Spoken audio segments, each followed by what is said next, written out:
Have you ever wondered why some warnings from the past still send shivers down our spines? Let me tell you about the haunting tale of the whistle and the wheat, a story that reminds us why our ancestors' cautions weren't just superstitious nonsense.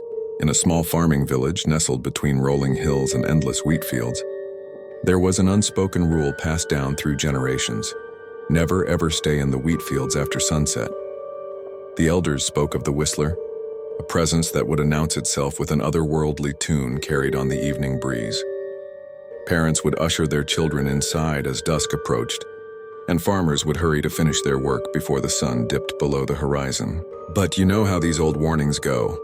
There's always someone who thinks they know better. Enter Elias, a young man who'd grown tired of what he called outdated superstitions.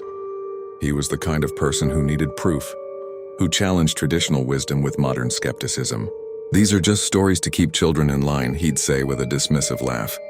One autumn evening, as the harvest season was drawing to a close, Elias decided to prove everyone wrong. He announced to the village that he would spend the night in the wheat field. The elders pleaded with him, their faces etched with genuine fear, but Elias just smiled and walked into the golden stalks as the sun began to set. At first, everything was quiet. The only sound was the gentle rustle of wheat swaying in the breeze. But as darkness fell, something changed. It started as a faint melody, barely audible, like someone softly whistling a tune you almost recognize but can't quite place. Elias's heart began to race as the whistling grew louder, closer, more distinct. It wasn't coming from any one direction. It seemed to be everywhere and nowhere at once. The villagers who lived nearest to the fields that night spoke of hearing both the haunting whistle and a single terrified scream. When morning came, there was no sign of Elias, just an empty field of trampled wheat where he had been standing.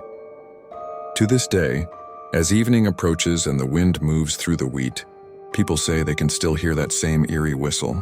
The village's warning remains, now stronger than ever, a reminder that sometimes the price of curiosity is far too high.